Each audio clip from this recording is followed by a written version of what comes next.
Hey guys, it's Mark for Nerd News Now for November 28th, 2018. Not only has Ralph broken the internet, but he's also busted the box office.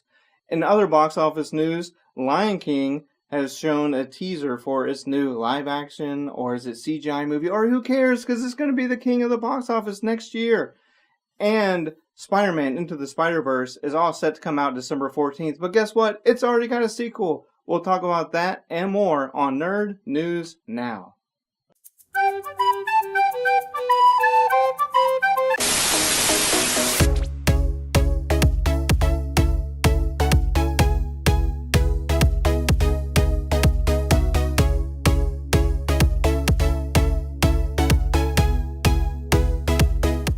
Hello, welcome to Nerd News Now for November 28, 2018.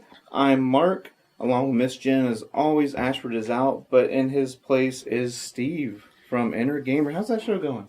It's going good. Of course, you can call me Stevie Wonder 13, Xbox Gamertag.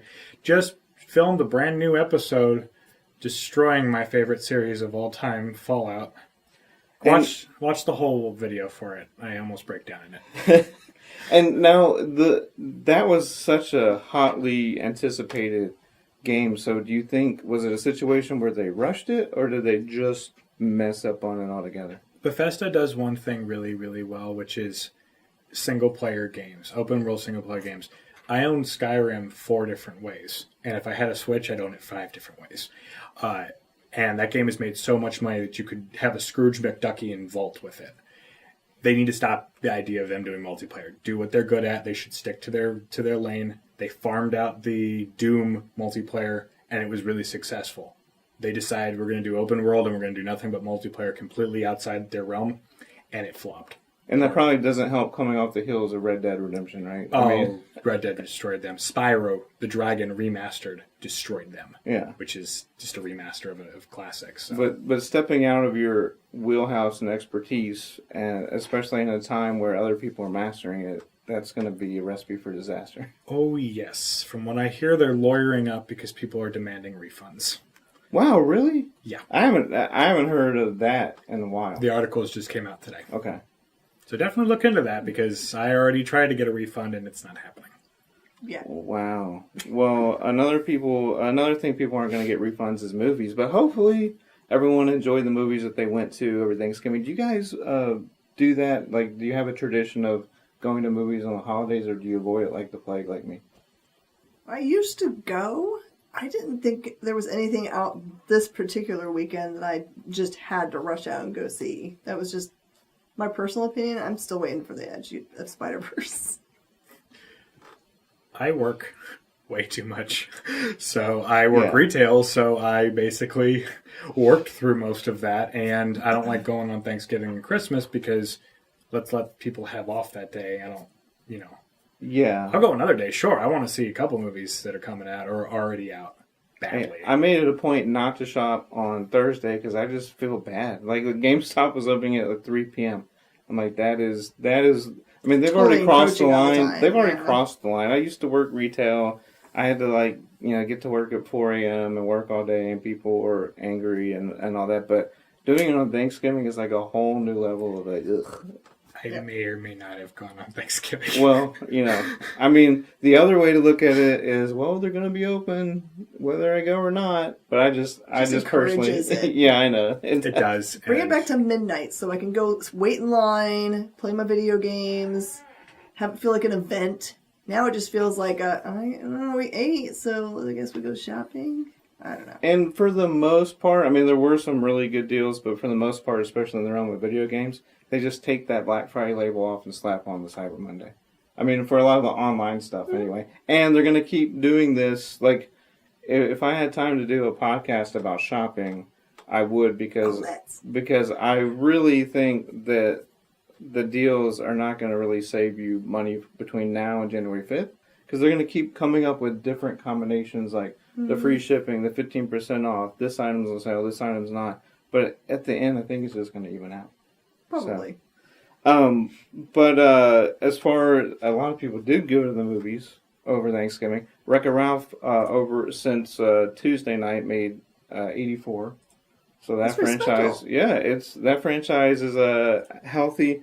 Oh, Now, I haven't been able to go see that yet because, again, I like to avoid it, like the play. Although I do like now when you go to the movie theaters, you can see not who's going to be there, but how many people are going to be there. So sometimes, like an hour or two before, if I think it's going to be busy and there's still a lot of reservable seats, that makes me more likely to go. But I just figured that throw that out the window on like holiday shopping weekend. So that movie finished first, and then we had Creed 2 that we talked about last I do week. want to see that. Yeah, and That looks so good. and that made 35, and then Grinch rounded out with 30. So Hollywood box office is looking really good to finish up the year. What do you guys think of Wreck-It Ralph, though? I loved the first one because it was a movie about video games. It was basically the Toy Story-esque, what happens if an inanimate object comes alive, but it was video games, and it was the old school classic, quarter-based ones. This one looks interesting that they're opening up to the internet, so they're going to get into more pop culture. They're going to get into all the different things. I'm sure there's going to be a mall, and they kind of joke about ads and whatnot, but I still think it's going to be just Sarah Silverman with the princesses. Yeah. I think that scene just looks hilarious, too. So I'm definitely seeing Wreck-It Ralph, too. And that struck a chord with a lot of people seeing princesses in casual wear. Like it really did, because, this whole, it just goes back to, a guy, if he's going out, he just throws on a t-shirt, baseball cap, he's good. Yeah.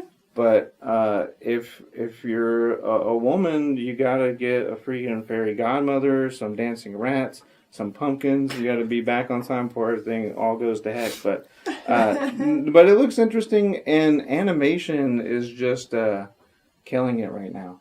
Like really, it makes a ton of money, and something that is going to make a ton of money that's animation or live action, whichever camp you're on. I think we're having another like what color is the dress type debate with Lion King. Yeah. So the Lion King trailer released during football on last Thursday, Thanksgiving, and it's blowing people's minds. And it's blowing people's minds. The only thing that people have a problem with is like, don't call it live action. But they're going to call it live action because a crew shot this. They're on location in parts. Yes, all the characters are going to be CG, but a lot of personnel power is going into this production. Do they do motion capture or something? I would assume they're going to have, I would think they're doing motion capture for a lot of it. And animated or not, like Simba is adorable. So people are going to go see this movie. I'm hesitant, but at the same time, I'm probably going to go see it because a lot of work is going in. It looks good. It doesn't look like they're just trying to like on a completely, in a different way. You take a cartoon and you just make it live action and you assume that's going to make it good. This one looks like they're actually putting the time, they're putting the work, they're putting the effort in, and I think that's going to show in the box office as well. Just overall. And do you think, Miss Jen, what do you think about the legacy of Lion King? Do you think this is just going to add to it and make it almost like insurmountable? Like people that were in love with it as a kid is just going to strengthen that love? Do you think it's too much? What's your opinions on it? I think it's great because we get to see it in a whole new way. Like people that have only touchstones to it via the animation stuff. If you never got to go see it at the Disney parks as their little show they have there, or you never got to go see it on Broadway, it's just another way to appreciate it because it's a whole new technical aspect to it. You have to appreciate the skill level that went into making such a thing. And plus, we still get some of our favorite voices. So, just having James Earl Jones do his original part is enough for me. I just will listen to him talk. I don't care what he's saying. He could say, "You will die in 30 seconds." I'd be like, fine. I would pay to see him and Morgan Freeman do like a March of the Penguins. It's just them, just not even talking about penguins, just them having a cup of tea, just penguins in the background. I would pay to see that too. Yeah, and I think he's the one guy where if you're going to get someone from the original, it's got to be him, right? Yes. People definitely love going into my wheelhouse just for a second, just the video game sphere. The new Kingdom Hearts game is coming out in January. Going to be doing an episode on that, plugging for the future. They did a Kingdom Hearts 2 Lion King level where they added to the lore, they added to the canon and everything to it. And people were very disappointed that for 3, they've announced they're not continuing the Lion King there, which may be why they're doing it here. or what's going on, but people still love The Lion King across the board. Where even if it's a small level in a different video game series, totally different, they still love The Lion King even to this day, to where everything is still really hot for Lion King, I would think. And then especially casting two just top level musicians and Donald Glover and Beyonce as Simba and Nala. I mean, it's going to have a whole new unique spin. A lot's going into that soundtrack, and we're going to just get. It's going to be old and new at the same time, so it's going to be a huge success. Did they say who Chiwetel Ejiofor is going to be, or do we just see his name on the ticket? I am not sure. I'm wondering, is he going to be Scar?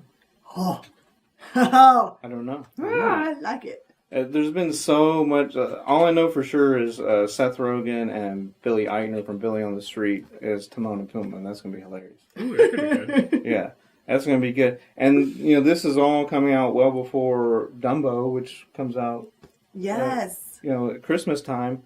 And so I don't even know if it matters how that does, but I think it's going to do really well, which is going to ramp up the anticipation for Lion King. Oh, another different generation, right? That's like Yes. the beginnings of stuff. It's like Yeah. Bambi and Dumbo. Were And like that one the is truly, live action because there's a lot of humans in the cast. Yeah. So Do you think they're going to skip over Robin Hood, with where he was the fox, because I that wish Robin they movie, wouldn't, but they Robin probably Hood will. movie came out yeah, already, so I feel like they're going to skip that over one. That was one of my favorites. yeah. And you can't find a lot of stuff from that. There's like no merchandise. That's a really overlooked gem of theirs, I think.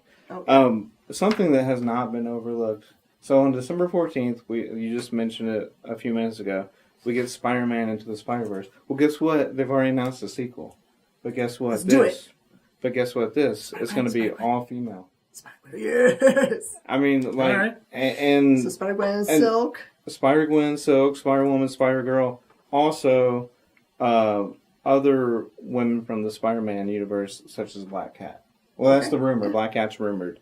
Now, I don't remember this happening to that level as far as the movie hasn't even come out yet.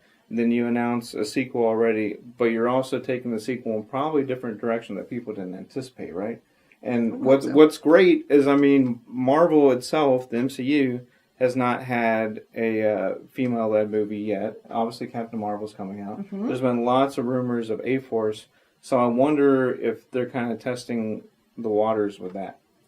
Maybe. Yeah, and because if that's successful, then there's going to be zero excuses of, we can't have an all-female-driven cast and not make money. There will be zero excuses because I'm pulling for A-Force really hard. Why? Because Jen Waters?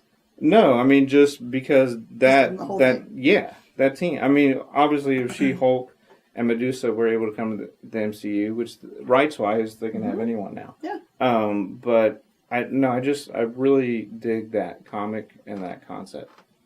So I would think that even if, as long as they don't lead with it's an all-female Spider-Man movie, if it's a quality movie, it's solid, it's good writing, and it's paying homage to the comics and kind of linking itself to the first one, I think a lot of people probably won't even care that it's all-female. Just make it a solid movie, and people lead on that. Don't lead on that one detail, because all that's going to do is create division. I would say lead on the quality and then go from there.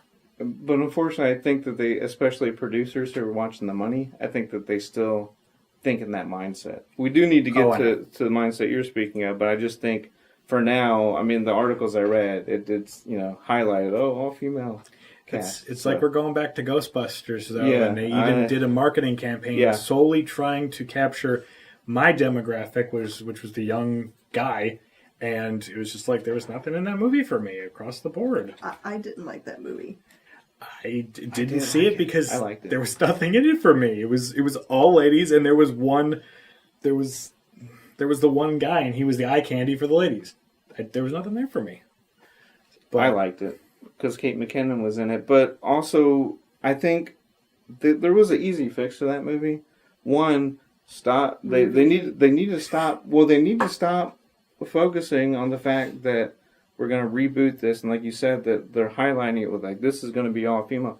What they should have done is just found a way to connect one of those characters to one of the old cast members, and just have it been a legacy series, that just happen to be 4 female Ghostbusters, rather than knocking down the door and saying this is an all-female Ghostbusters, and you're going to like it. I would have liked to see just a very diverse Ghostbusters team. Yeah, that would have worked too. Just anybody of any, just diversity across the board. Couple guys, couple girls. You could have somebody who likes, a girl who likes other girls. It does not matter. You could have a totally diverse one. I think that would have been more successful by just going down that route versus focusing on that one point and then driving it home. But that's a discussion for another day. And people hate the word reboot too. They hate it. Like, don't touch my original stuff. Yeah. Fantastic Four. Well, they need to reboot that. That can be rebooted. They can do it. They can all control delete that. What's the franchise worth? $12. I mean, in the MCU, it would be worth a lot. I think that they can do it. They can do it right. It's just, I would prefer just to go find the old VHS copy from the '90s rather than have to watch that last one. Oh God! But that's just me. They me. need to not reintroduce the characters at all. They just need to show up in one of the other films. I know. What would be ideal to me to work them in is once Tom Holland gets his hands on the symbiote costume, then you have to go to the best scientist in town. You might need that. I think that would be the easiest transition, just have them show up and help out. Is Venom canon to the universe, or is it technically owned by Sony? So they are being very careful not to really say one way or the other. And it's Sony, but Sony has been good. They've been having friendly conversations with Marvel for a while, and obviously, they traded the whole Spider-Man for Iron Man between the two universes. So they've been very tight-lipped on it, but we'll see. They're just very careful, especially now with all this moving parts from Fox to Disney. They're being careful. So that's it for movie news. We're going to be right back on Nerd News Now with TV and comic news. Stay tuned. Football season is here, and Woodlands Online Sports is back better than ever. Watch all the action on KVQT 21 Houston and woodlandsonline.com.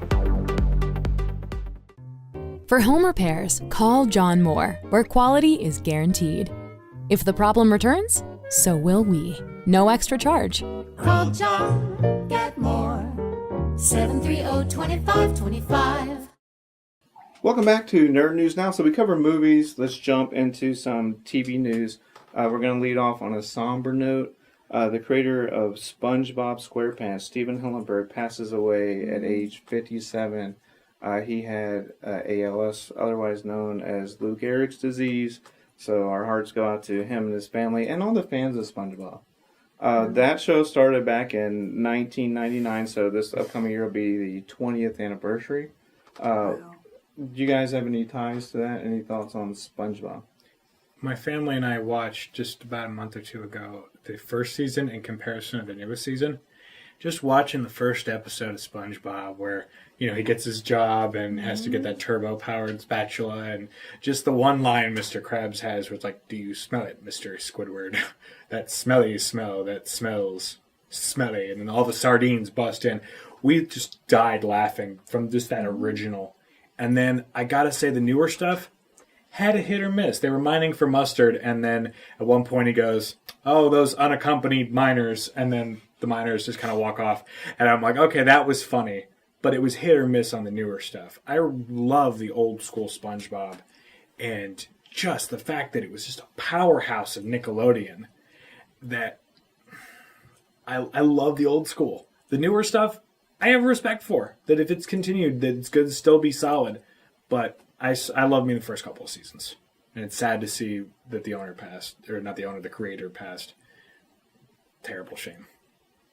Just a brilliant piece of thought. It's ridiculous things like the squirrel that lives under the water. And there's the brilliance of the movie where they brought in live actors like David Hasselhoff. And it's on its face, it seems dumb because not only do they have the sponge, It's not the same shape as any natural sponge that lives under the sea. They made it look like a kitchen sponge. It's just brilliant. And the characters they have in the series are so rich and just, you're like, this makes no sense, but it's perfect. Absolutely perfect in all of its ways. Yeah, Plankton, man. How did he afford his rent? Like, There's a pineapple under the sea. no, I'm not saying him. I'm saying Plankton. How did he afford rent? He constantly builds all these machines and stuff. Where is he getting his income from? He can't Same sell place one that Wile E. food. Coyote gets his money from to order everything from Acme. Sponsorships. That's probably it. I do love the fact that Mr. Crab's building is a lobster trap, and he calls them Krabby Patties, which a lot of people think it's crab meat that he's doing because cows don't exist down there. So I don't know. I'm hoping that they write SpongeBob off because they're ending the series. I'm hoping they do it right and they really they end it appropriately and everybody's happy at the end just because it deserves a good send off. But yeah, 2 successful movies, 4 Emmys, and just like millions and millions of fans. So he leaves behind a really good legacy. So we were talking about kind of how the movies are going to shake up with the Marvel and with the Fox deal pending, and then Sony owning different characters. ABC did something really interesting to a show that's always on the bubble of whether it's going to be renewed or not. About a week and a half ago, they announced that Agents of S.H.I.E.L.D. is coming back for season 7. Oh, but the thing is, season 6 hasn't even aired yet. Yeah. So they went ahead and renewed it for 2 years to a series that not only struggles in the ratings, but just fans really don't know what to think about it. Because they do that thing, like you were asking about, is Venom canon in the SpiderVerse? Right. They do the same thing where they will like once a season mention a Marvel movie, but they haven't done a really good job, I'm assuming intentionally because they got that Disney money, to really bring in movie characters and put them in there. Like Nick Fury was in it for a second, and then they have bit players from the Thor movies and stuff.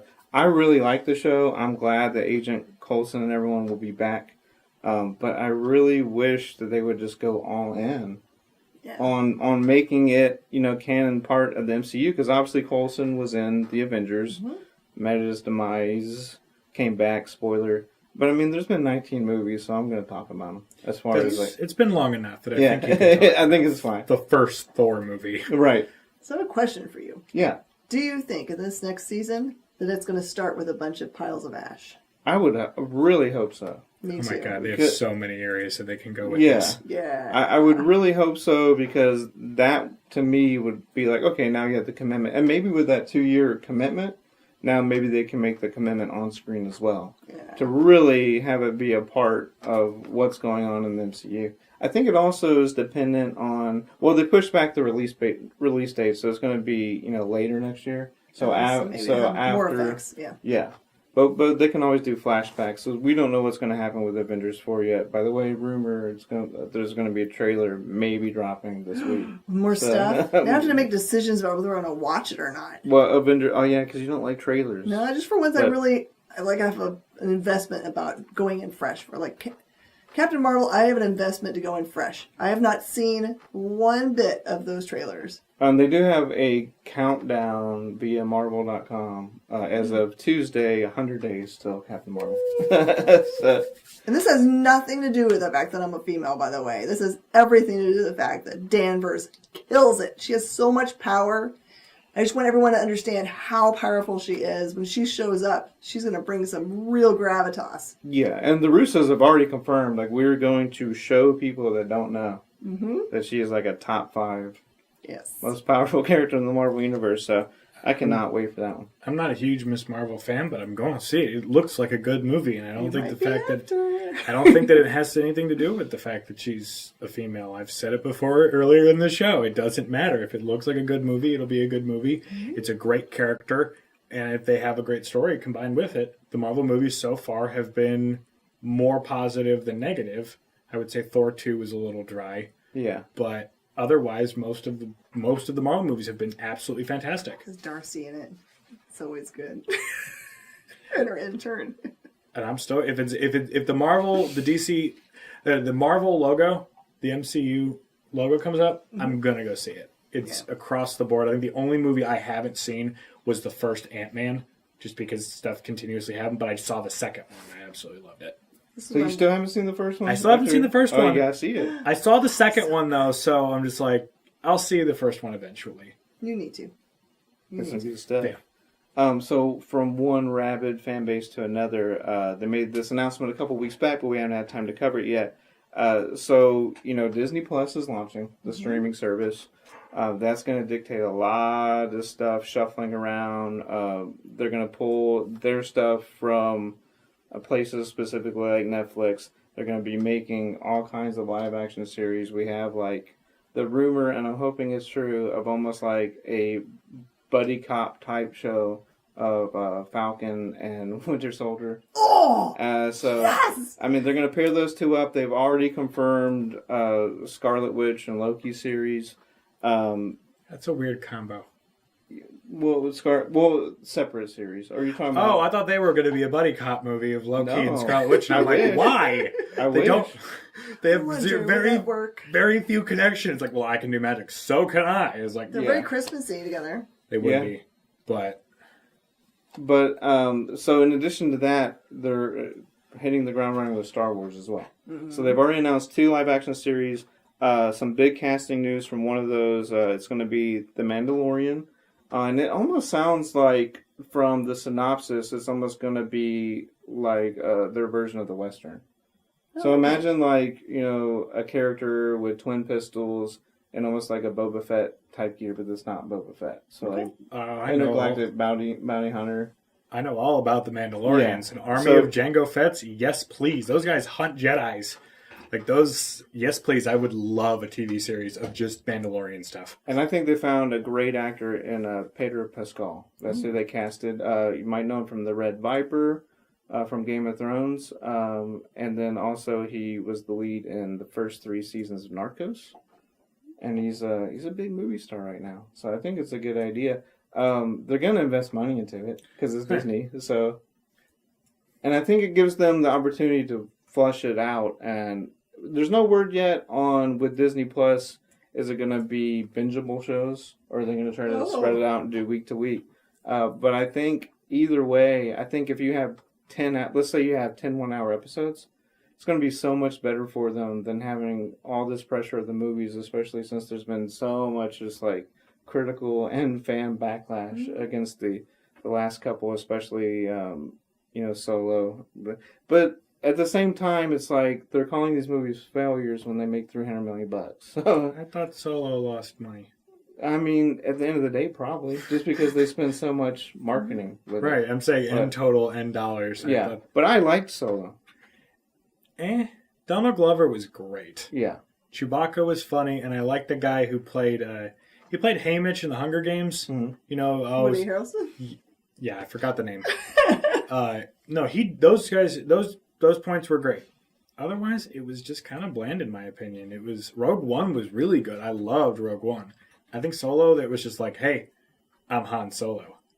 Remember me. Look at this. This is all the stuff you're remembering.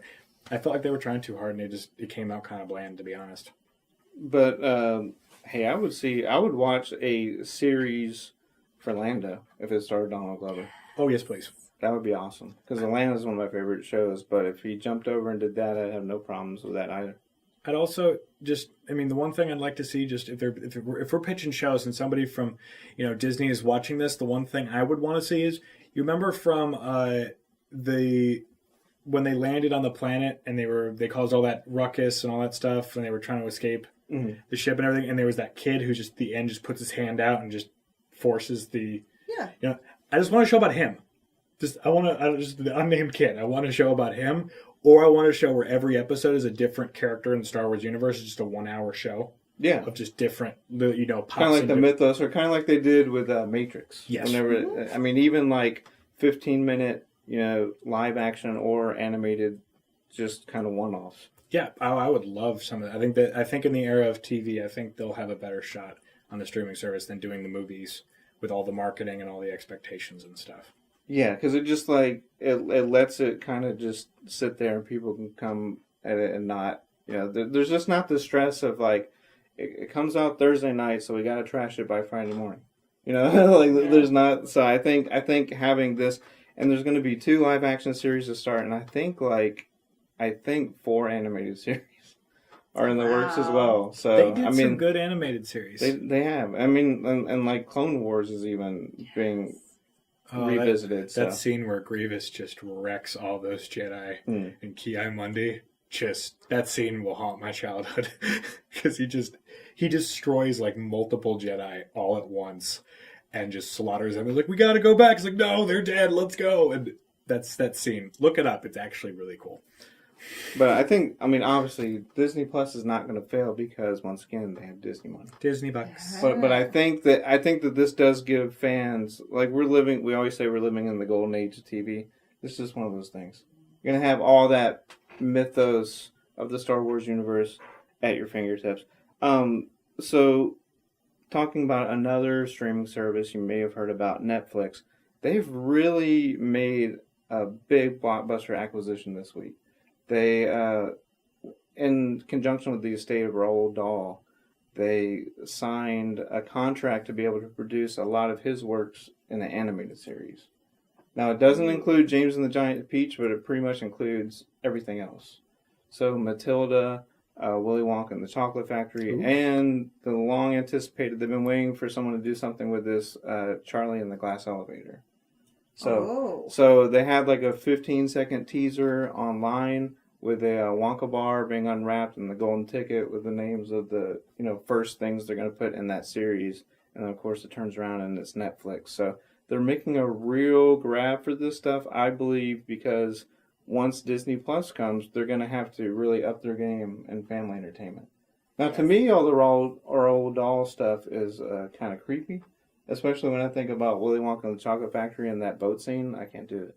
I'm more bothered by the fact that the boat had exactly enough seats. Yeah. He knew somebody was going away. Right. And that's always bothered me. And I mean, it's a good series. I love Willy Wonka and the Chocolate Factory. It's creepy. Yeah. And I think in one of the movies, I don't know if it was the original or if it was the new one, the kid that got stretched out, he's like walking out and he's like 12 feet tall now and super thin. And I'm like, okay, no, you didn't just maim a bunch of children. Yeah. It's so funny. I talked to my husband about this, and I told him that I didn't like that movie because it scared me as a kid. And he was like, what do you mean it scared you as a kid? It's like, all those kids died. He's like, they did not. I'm like, oh, you go back and watch that. All those kids are dead.